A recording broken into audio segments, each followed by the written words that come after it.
Welcome to the Mac's Future Weekly Podcast. All Apple talk and no chit chat.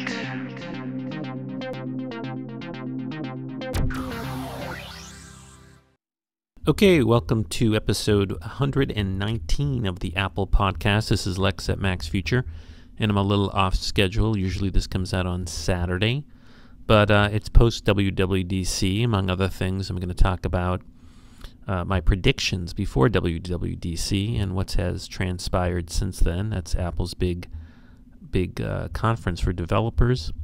So let's get to it. This is a chit-chat-free podcast all about the Apple and Apple products, and so let's discuss it. Here we go. Okay, so this past week, Apple held its WWDC event for developers, and it had big announcements on June 11th, 2012, and some of them were a surprise, and some of them were not a surprise. So let's talk about, I think, what was the biggest surprise. The biggest surprise was that Apple announced a new lineup to the Mac lineup, and that is the MacBook Pro Retina. And I haven't talked about it at length in my iPad podcast, but it's pretty impressive. So let's get to it. Okay, so the way WWDC unfolded is that Apple first, after going through some data and playing some Siri jokes, unveiled updates to the MacBook Air.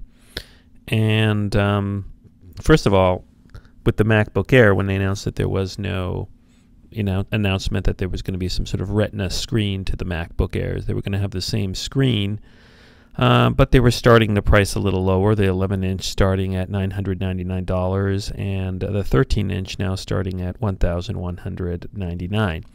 Now, the big upgrade in terms of the specs are that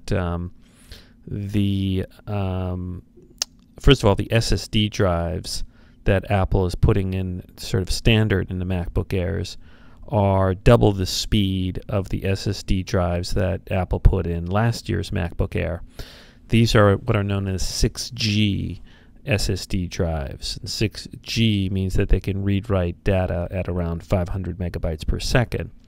Now, last year, the MacBook Airs had internal connections that would allow it to use an SSD drive that handles 6G, but for some reason Apple put in only 3G SSD drives that read-write at 250 megabytes per second or so. Still, those SSD drives are lickety-split fast. Now, I have such a 2011 MacBook Air, and it's really fast, and it's such a quantum leap over regular hard drives that you don't really care that it's not the top-of-the-line SSD. But these MacBook Airs are going to be even faster than the ones last year in terms of standard, use, launching applications, using, iPhoto or Aperture, that you're going to just notice blazing fast speeds. So that's one major upgrade. The other major upgrade is that in addition to Thunderbolt connection, these MacBook Airs have USB 3.0 connections, which are blazing fast. It says here on their website that, I think they're still slower than Thunderbolt, but it gives people a choice, because while Thunderbolt is incredibly fast, there aren't a lot of third-party hard drives and other peripherals that work with Thunderbolt, because Thunderbolt is a little expensive. So Thunderbolt, it's 10 times faster than USB 2. So what that means is, if somebody makes a USB 3 external drive that has an SSD, that drive is going to boot just as fast externally from the Mac as from internally to the MacBook Air. So that makes the long-term upgradability of a MacBook Air much better, because you could hold on to your MacBook Air and in the future just make it be a desktop computer even if your internal hard drive in terms of size or speed becomes obsolete, without even changing it internally, you could buy a lightning fast external hard drive and have that boot your MacBook Air. So to me, that's one of the big, pluses in terms of upgrades. Now, the processors also got bumped up a little bit in speed, and I think it already had Bluetooth 4.0, but this one has Bluetooth 4.0, and I think the FaceTime camera got also bumped up, so it's now 720 pixels, so you have a higher resolution camera on the MacBook Air. So, this is the standard configuration. They didn't come out with a 15-inch MacBook Air. They basically, the big parts really are that it's gonna have a SSD drive that's double the speed, USB 3.0, plus the FaceTime camera. And in terms of when you order it, it comes standard now with, actually this is another big upgrade part of the MacBook Air. It comes standard with 4 gigs of RAM. Before that was the most that you could put in it, and now that's standard, and you can actually upgrade the new MacBook Air to 8 gigs of RAM. So that's a real boost in terms of power, I think, of the MacBook Air. I'm thinking of actually selling my less than a year-old MacBook Air to maybe upgrade to the 11-inch 128 gigabyte MacBook Air, just for the additional RAM and just for the faster SSD drive. So, and you can also boost the processor now, I think up to 2.1 gigahertz, so it's a pretty fast processor. You can bring it up actually to 2 gigahertz processor, dual core i7 with turbo boost up to 3.2 gigahertz. If you add that in, plus the 8 gigabytes, plus, well, that brings you to $1,349. So that's quite a boost for the MacBook Air. So the MacBook Air, so people were like, happy with that sort of increase, but it wasn't like some massive increase. There's no Retina display. So then, if you missed the WWDC, the other thing Apple upgraded was just the regular MacBook Pros, the 13-inch and the 15-inch models. They got bumped in the sense that they also got the USB 3.0, and they got boosts in processors. So, for example, the entry-level 13-inch MacBook Pro now starts at 2.5 gigahertz, and everybody comes with at least 4 gigabytes of memory, and so the base model 13-inch MacBook Pro starts at $1,200, $1,199, and you get a 500 serial ATA drive in there for that in 4 gigs, and you can expand it up to 8 gigs. So I think that was how much you could put in it before, but it's only $100 to go to 8 gigabytes. And if you wanted to, you could pay an additional $200 to get the 128 gigabyte solid state drive. So if you did that, let's see. Yeah, and you got the 8 gigabytes. It brings you to $1,500. And the 15-inch, if you wanted to max out the 15-inch, you get the top of the line one. Let's see, it's at least just the base model is $2,200. And then the big thing there is you're getting a processor that can be a quad core. So you can get now quad core processors in the 15-inch MacBook Pro, which I think it's the first time they've had quad-core processors in a laptop. And it goes up to 2.7 gigahertz quad-core, which turbo boosts up to 3.7. And that's like $2,500 right there if you want to go top of the line. If you want to get that with a 128 gigabyte solid state drive, it's over $2,500. If you get a 256 gigabyte one, then we're talking $2,849.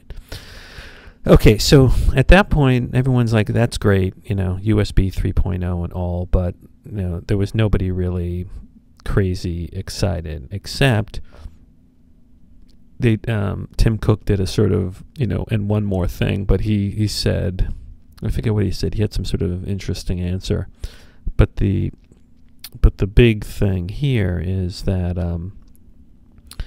they revealed a new MacBook Pro, something slightly different in design, and having a Retina display. Now, the Retina display is essentially going to change computing altogether, because it's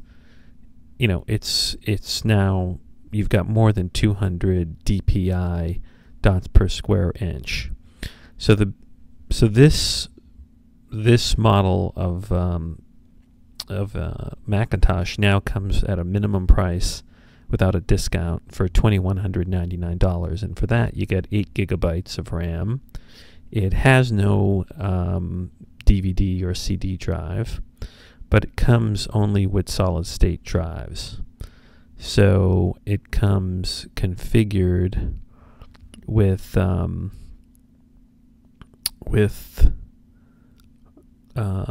what is it, 256? What is it? 256. I think it's 256 gigabytes of SSD drive, and for another $200 you can bump up the RAM to 16 gigabytes for an entry level price of $2,399. But obviously this is in demand, because right now if you look on the shipping on the store, it takes at least 3 to 4 weeks to get the MacBook Pro Retina. So the big thing about the MacBook Pro Retina, which is a 15-inch computer, is that it has a high-resolution pixel count of 2880 by 1800 pixels. So this is pretty much double what's ever existed before on a MacBook Pro. I mean, it's so many pixels that in this 15-inch monitor, it has more pixels than my 27-inch iMac. So basically, it comes in two prices. The base model is $2,199, and for that you get a 256 SSD drive and 8 gigabytes of RAM, and you can upgrade the RAM to 16 gigabytes. And it's somewhat thinner and lighter than the traditional 15-inch MacBook Pro. It weighs 4.6 pounds and has a height of 0.71 inches, and which is really thin. It's less than an inch thick, and has a depth of 9.73 inches and a width of 14 inches. So the big thing about this computer is it has this tremendous high-resolution screen that has never really existed before. And this is going to really change not only the way other computers are made, but also it's going to change the way the internet looks. Because to really take advantage of this high-resolution screen, the content has to be in high resolution. So Apple has made its stock applications have images that will take advantage of the high-resolution screen, so that iPhoto, Aperture, and I guess iTunes on that version of the MacBook Pro Retina will be high resolution. Apparently, Apple released an update for Lion, since Mountain Lion isn't out yet, that has specific upgrades of assets to take advantage of this great screen. But the processor is no slouch in this computer either.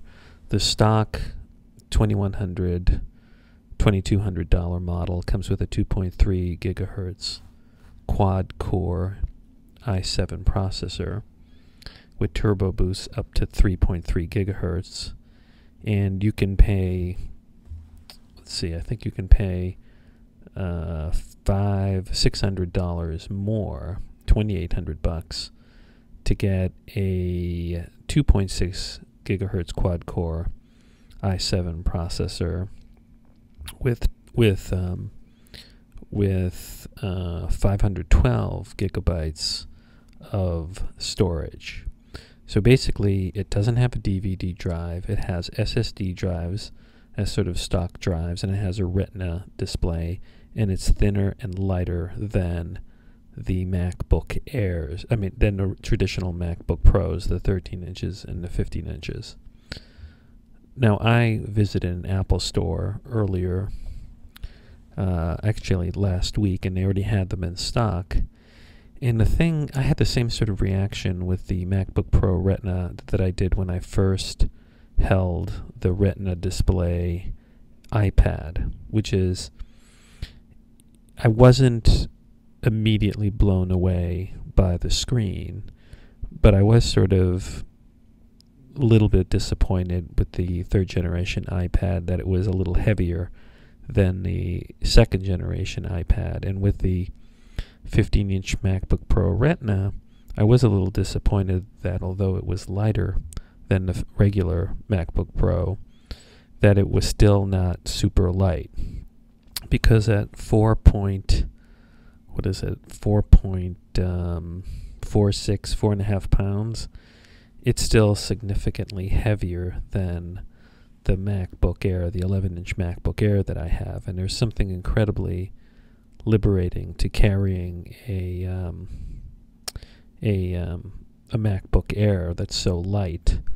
On the other hand, though, with the third generation iPad, it has grown on me, and once you start really looking at a Retina display on an iPad, you start realizing that it all looks so much better, particularly when you're reading text and looking at pictures, than a second generation iPad.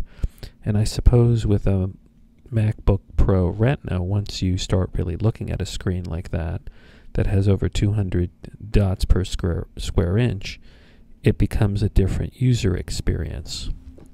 So that's the big news with the I think that was the highlight really of like the big news and surprises at WWDC. Now, one of the disappointing things about the Mac announcements at WWDC was that there was really no major announcements regarding upgrading the Mac Pro, iMacs, or the Mac Minis. Now, Apple quietly, when the first day of WWDC was over, put the new stamp on its website for the Mac Pros, but when you went to look at the new Mac Pros, they really weren't that different than the ones that were released 2 or 3 years ago, and bizarrely, they did not have an upgrade of USB 2.0 to USB 3.0, which is the much faster connection, nor did they have Thunderbolt. And so there was kind of an outcry about this, and a lot of people felt it was some sort of cruel joke by Apple.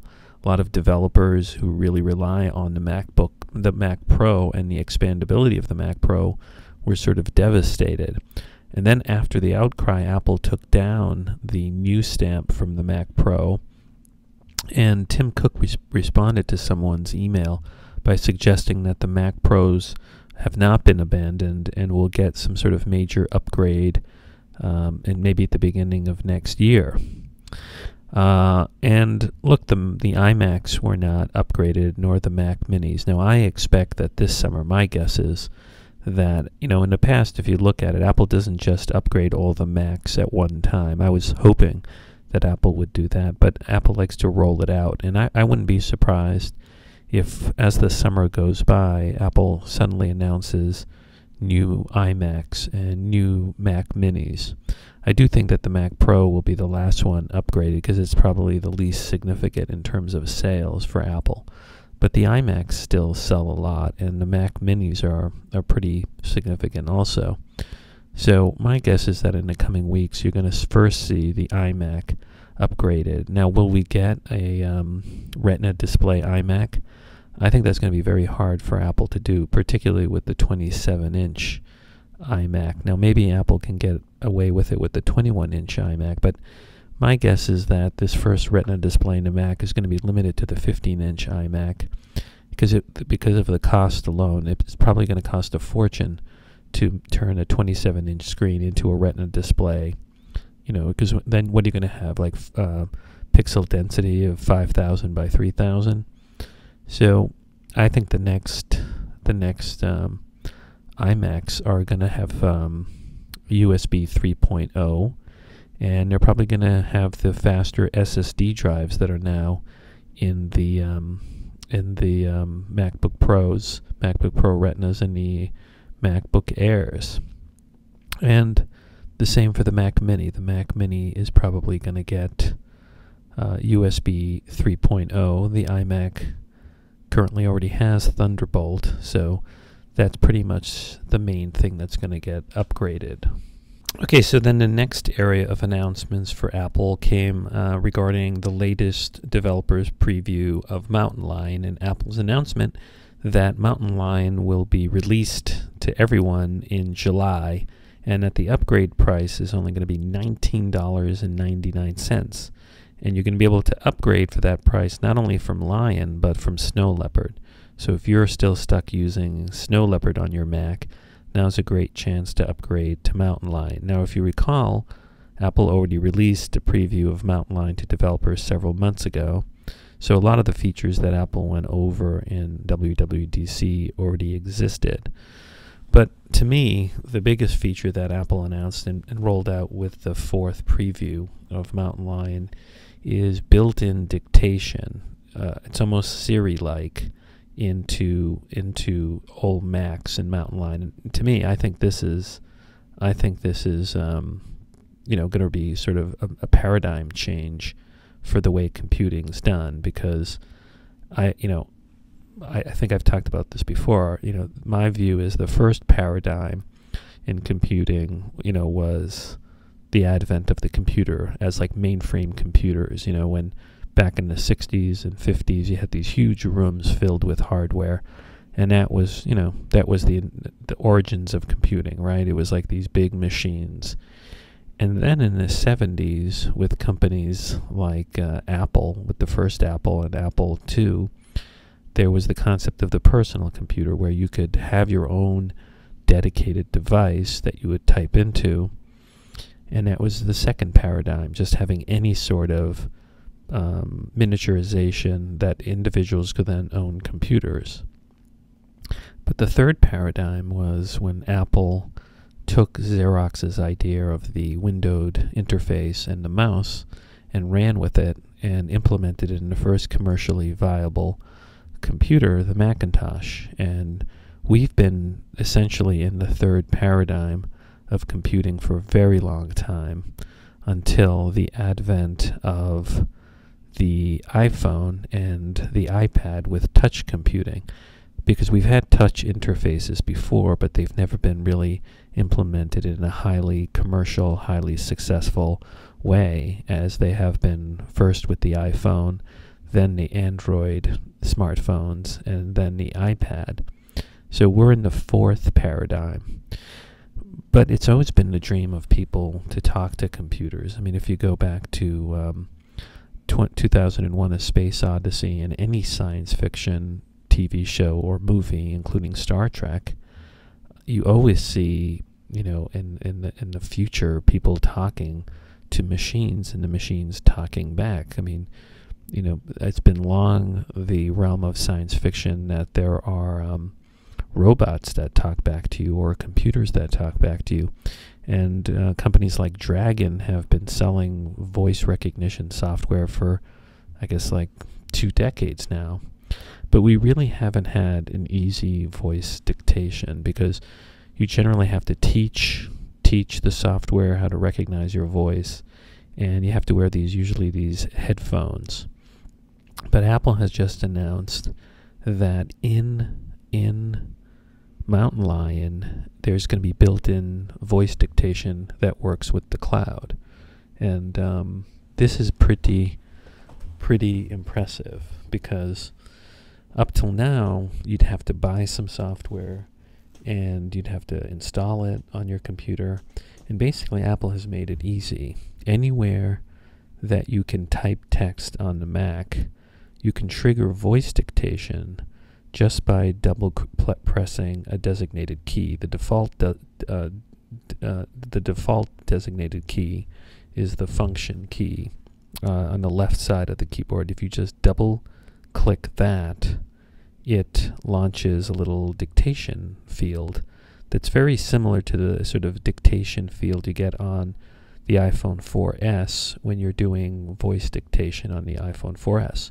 So I have a feeling it uses the same sort of Siri servers that Apple has for the iPhone 4S. Now, if you recall, there's two parts to Siri. There is just straight voice dictation, and then there is this sort of Siri smart robot talking back and answering your questions and finding answers. And just like when the iPad 3rd generation came out, it only had half of Siri. It only had the part where you just do voice dictation.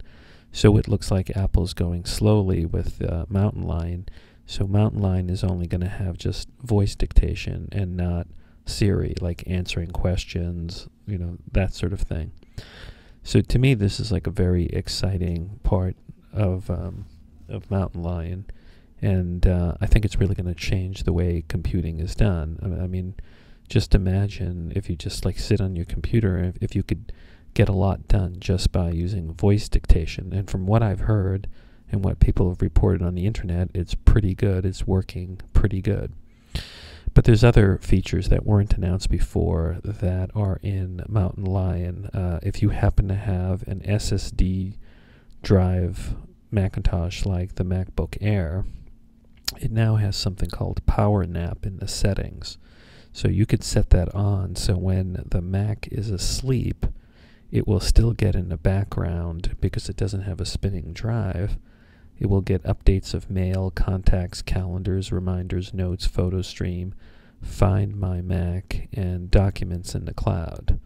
So this is huge, and it will also make backups to Time Machine while it's asleep. So this is huge. Other big announcements are that, like with iOS, messages now. iMessages will be part of Mountain Lion, but we already knew that. But the big thing is that it's going to have a unified ID. So your phone has a phone number as your messages ID, but now that's going to be unified so that your Mac understands that that's your ID, and so then it all, comes together.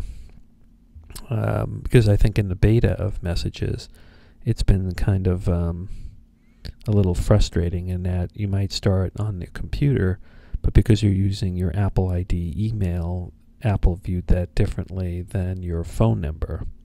So now it's all going to be unified. The other thing is they've made Notes a separate app in Mountain Lion. It's no longer part of Mail, and it's going to be integrated with iCloud. And you can now, in addition, in your Notes, it's almost like a word processing program that can add stuff in it. You can add photos, images, and attachments, and you can share straight from the Notes. So that's pretty big. And then Reminders becomes a separate app. Up until now, it had been part of the calendar. So Reminders is now going to be like Reminders on the iPhone or the iPad. So these are sort of big features. And then, of course, with Mountain Lion, we knew this was coming, that iCloud is now going to be implemented, so that within your iCloud enabled app, like let's say Pages, you're going to be able to see what documents you have, and they're all going to be, in Pages. They're not going to be in a folder or in a file or anywhere, and they're all going to be synced across, iCloud to your other devices.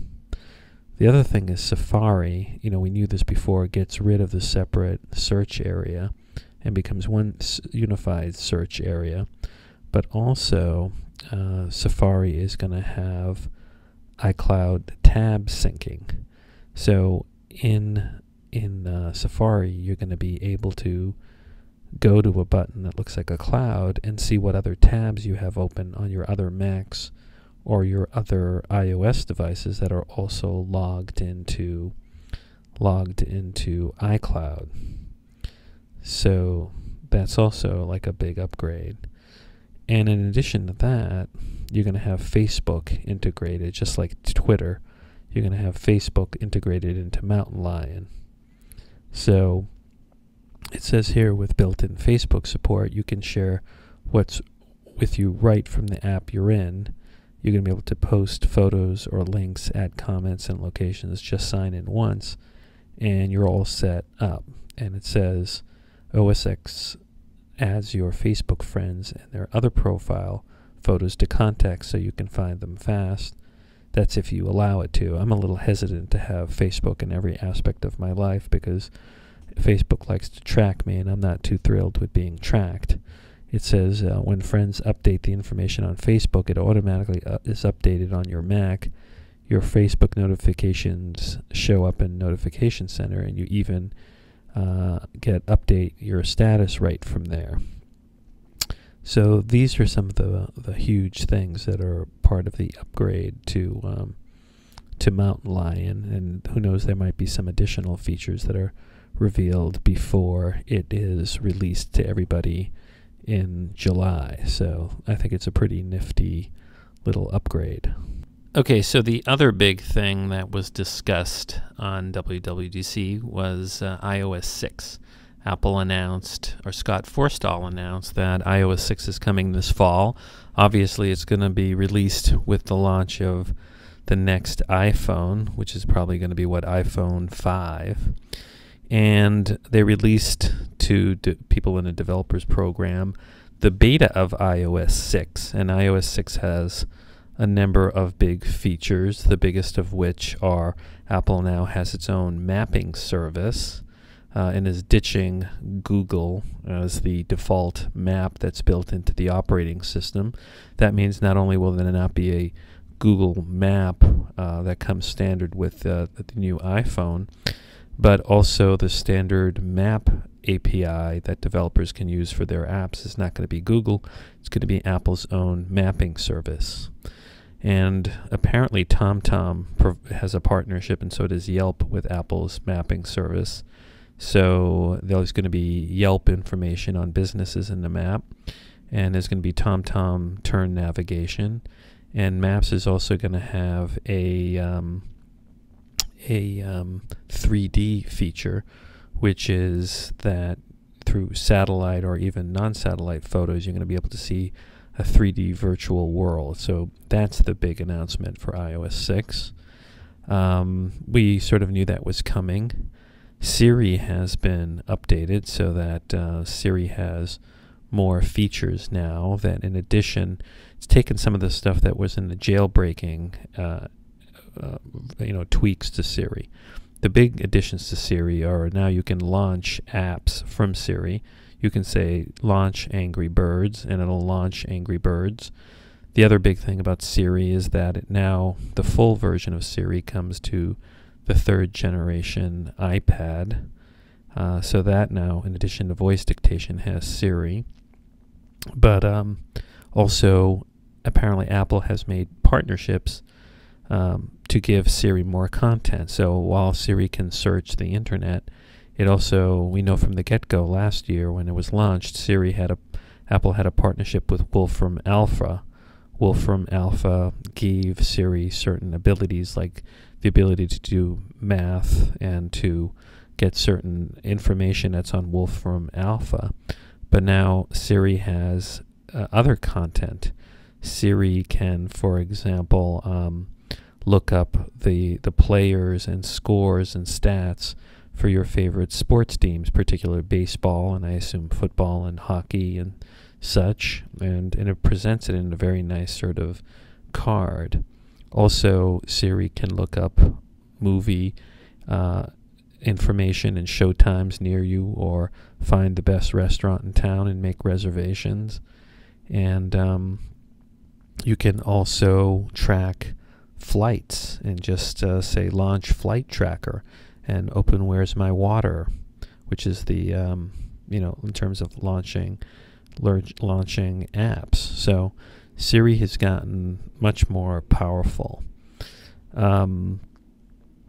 So other big features of iOS 6 are that Facebook is now integrated into the operating system like Twitter. You can log into Facebook into settings, and that's going to be very handy for people who have Facebook accounts. I think there's a lot of great features. Some people say that it's just a minor upgrade, but there are a lot of great features. For example, the photo stream has been majorly upgraded, so now you can send a photo stream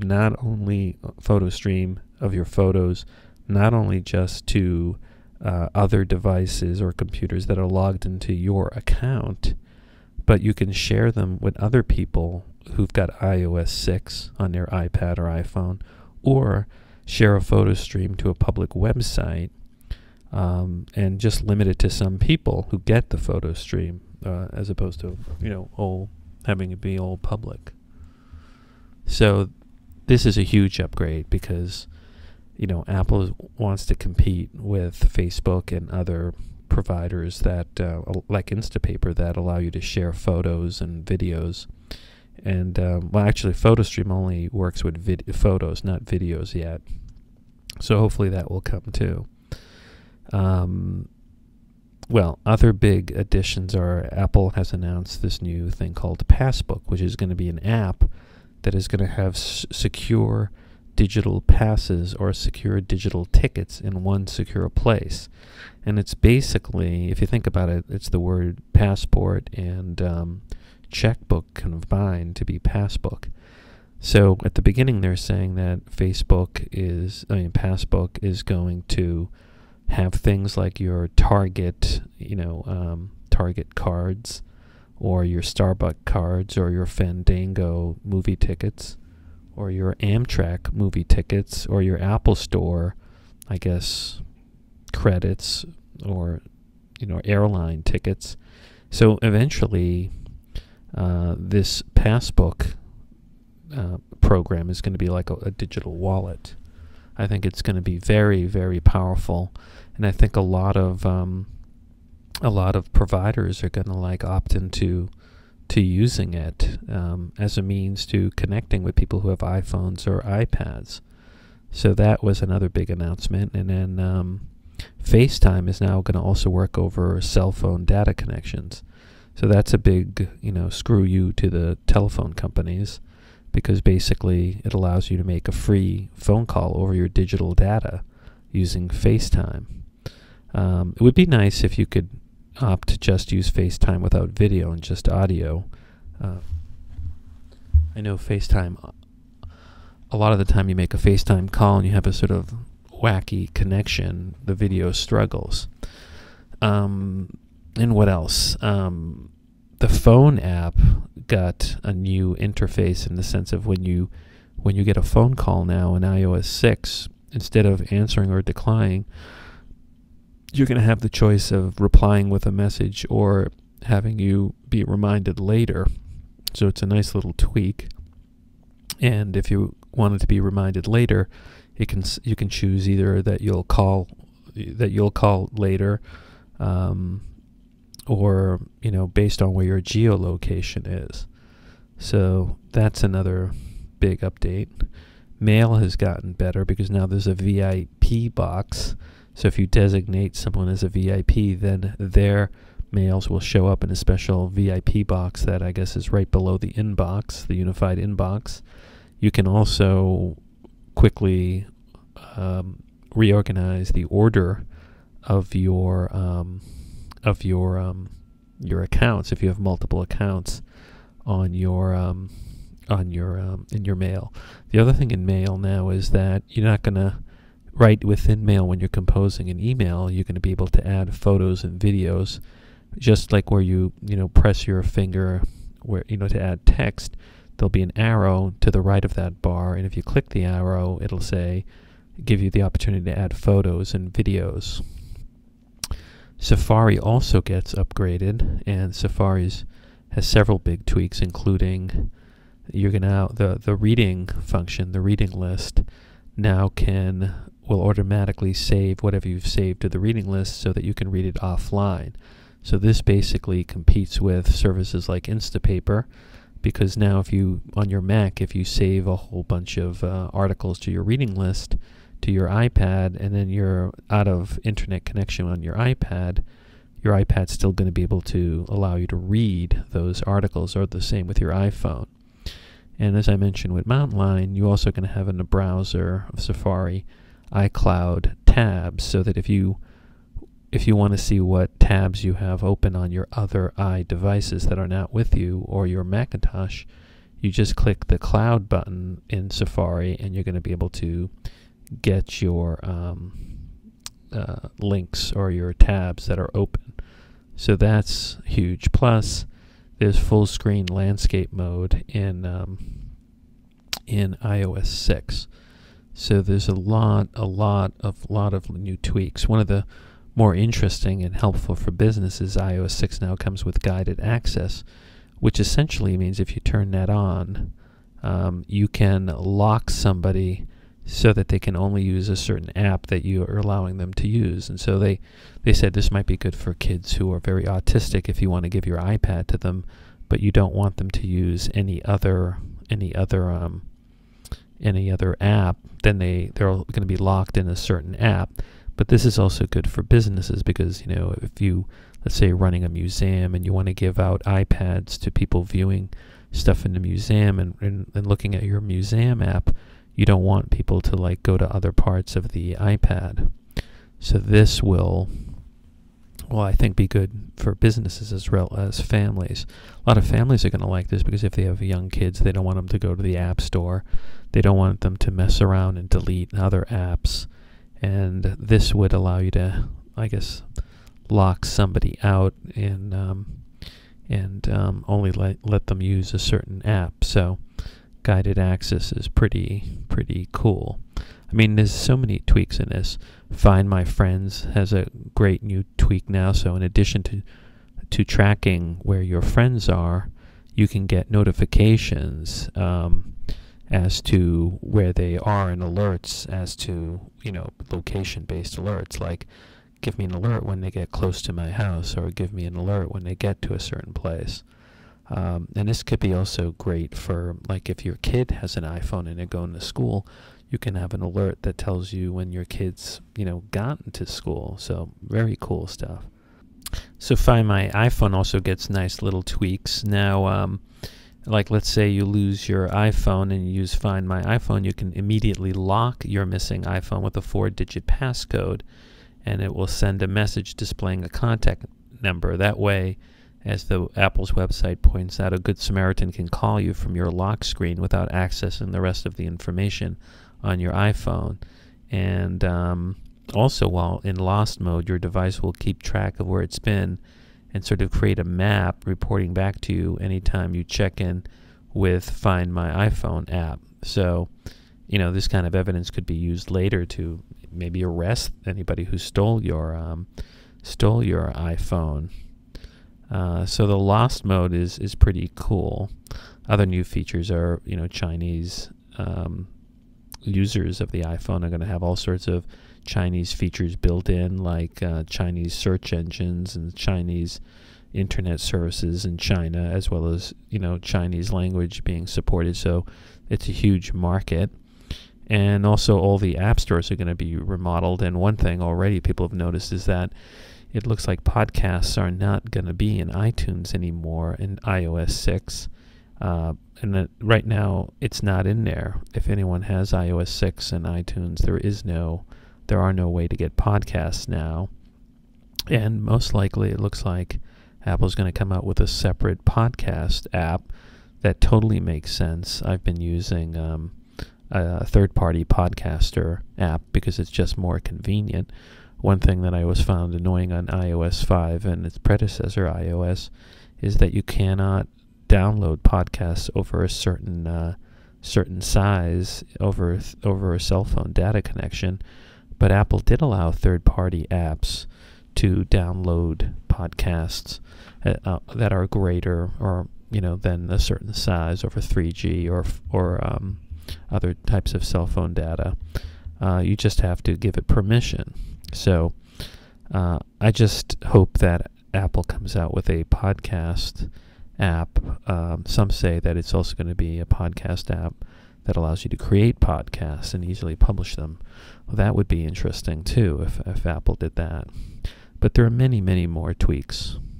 Here are some of the other tweaks that I found in iOS 6 that are new features that people have been discussing on the internet. Now there's a clock app for the iPad. Apple has its own clock. When the iPad came out, one of the stock apps that were on the iPhone that wasn't on the iPad was a clock app. So it's a lot like the clock app on the iPhone, but it's much bigger, and it has, timer, that sort of thing.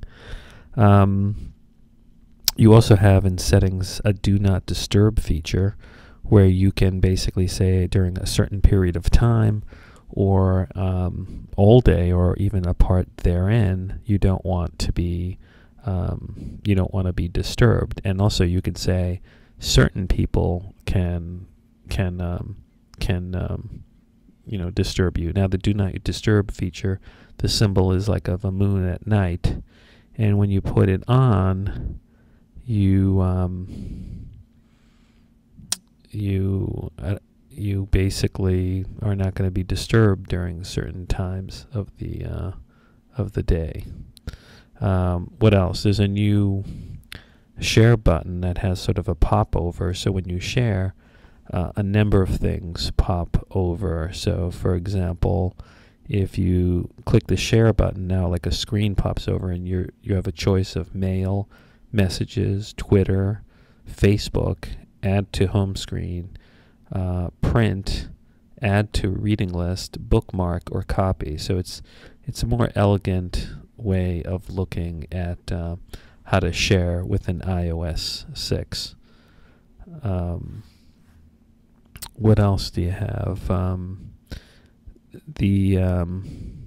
Now, interestingly, you have like little tweaks. The music app now has the volume button tilts and reflection changes when you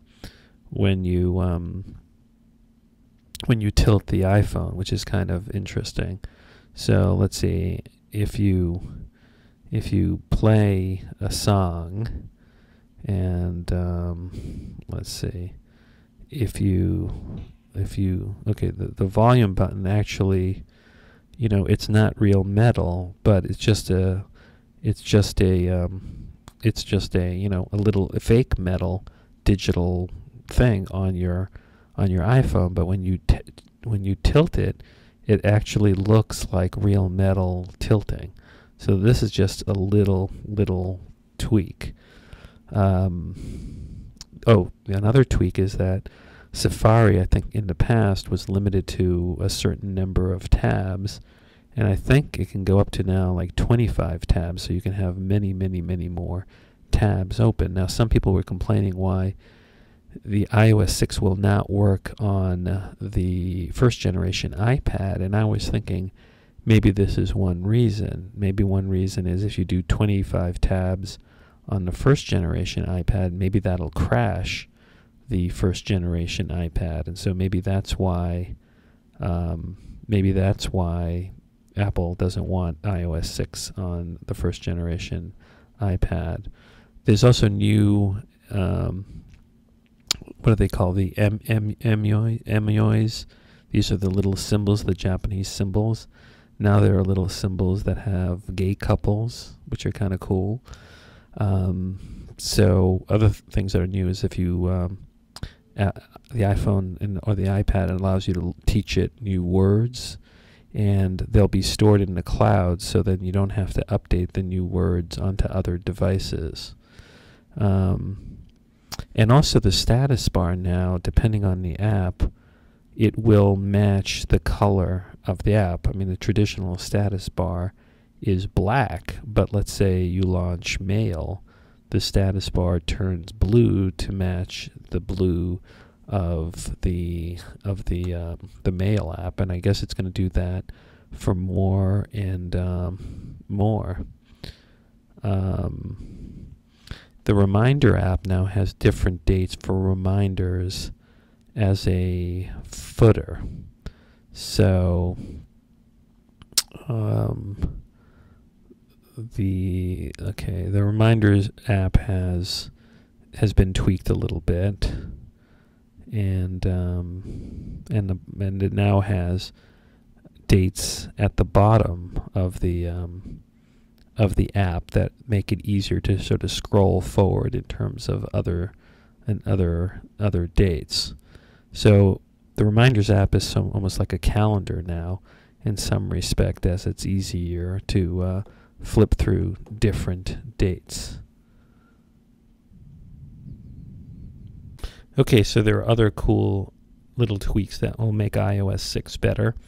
One key thing that I really like is that when you update an app in the App Store, you no longer have to enter a password to download. This is huge, because let's say you don't want to download all the apps, and a lot of the times, I have hundreds of apps on my iPad and iPhone, and I don't feel like upgrading all of them, because I know, for example, on my iPad 2, that a lot of the upgrades are just to get the Retina images, but iPad 2 is not a Retina device. So if I just want to update a few apps before I'd have to, I don't have to press the password once, but it was kind of a pain. But now you don't have to press the password at all. If you own the app, it just downloads. It just assumes that it's yours. Now the other good thing is that when you download, it doesn't take you to the home screen anymore and away from the App Store, because a lot of times I want to update a whole bunch of apps, but not all the apps, and I then have to go back to the screen where it's downloading and go back to the App Store, and now it stays in the App Store, and you don't have to go back. So this is pretty big. The reply menu in Mail is now redesigned. It has a black border and turns blue when you select it. So this is the reply, and when you click on it, this is just a subtle tweak. It shows that it's turning blue.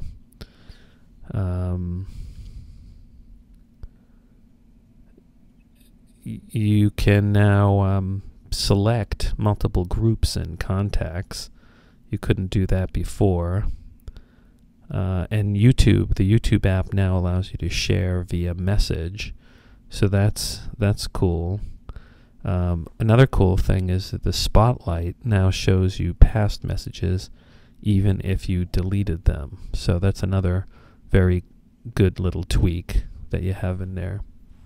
Another app that got actually two apps got updated during WWDC on the first day too, and that was Aperture and Iphoto. And so what's new in Aperture? I mean, Aperture is the Pro app for photos. Well, I mean, the big thing for Aperture is that it was made to work with the Retina screen of the new MacBook, as well as Iphoto was upgraded the same thing, so that if you get the MacBook Pro Retina, it has all the assets to make it look glorious, both Iphoto and Aperture in both in that computer. But the thing that I like is they unified the library between Aperture and Iphoto, and I think this is great because I started off in Iphoto, and last year I bought Aperture. I think it's like $80, And you had to go through this whole process of importing the photos from iPhoto, and then you were left with two different programs or databases. And frankly, I still want to use iPhoto, and sometimes I want to use Aperture. They each have their strengths. Aperture, which is a paid app, $80, has all these great features to edit your photos, but sometimes you just want to like quickly look at stuff in iPhoto, and this way, by having a unified library, they share the same photos. It's perfect, I think, and I think it makes totally good sense. Other upgrades to iPhoto and Aperture are additional tools. There's advanced white balance. There's an improved highlights and shadows feature. There's a professional auto enhance. And what else? Fast browsing. And I did notice this. I upgraded Aperture, and it was much, much, much, much zippier. And, iPhoto also got a big upgrade. So iPhoto also got some upgrades. It's now version 9.3 on the Mac. As I mentioned, it now shares a library with Aperture, but also it got other little tweaks and upgrades. Now AVC HD video is now supported. That's the kind of video shot on some high-end video cameras that go straight to disk or to like a drive. The description field now automatically expands as needed when entering text. You can now flag a photo and magnify view by clicking a flag icon displayed in the upper left corner of the photo. Keywords and titles are now preserved when exporting files with embedded GPS location data. And a new export option allows you to automatically organize exported photos into subfolders by event. So these are little tweaks, but any kind of tweak is welcomed with these apps.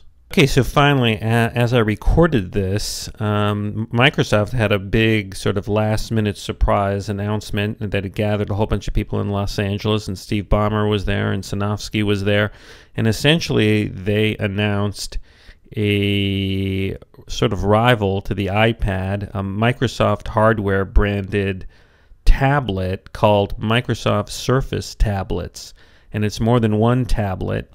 And essentially, the tablets, some of them are on ARM chips like the iPad, and some of them are on Intel. And the smallest one which is 10.6 inches, is actually a little heavier than the third generation iPad, and about the same thickness, but somewhat heavier than the second generation iPad.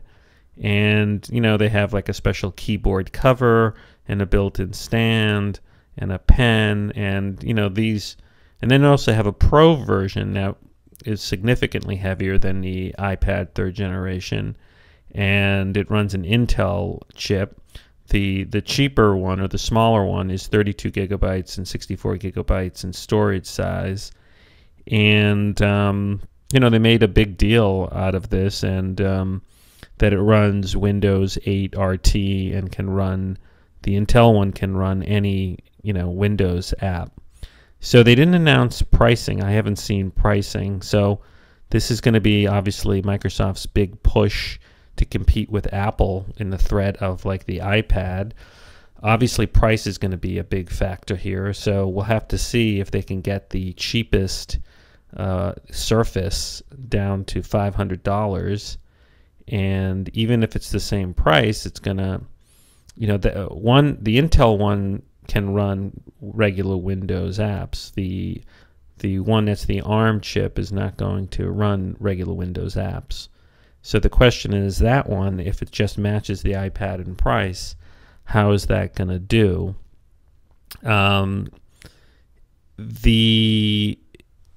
I don't know. I think this is a big day. I mean, obviously, Microsoft might have a better run at tablet market than the Android devices. So Apple's now facing some competition, and the question is it going to be able to continue to lead in the iPad market, in the tablet market? It's going to be really interesting. So it's an exciting day, and we'll obviously talk about this on the iPad podcast. So thanks for listening. This is Lex at Max Future.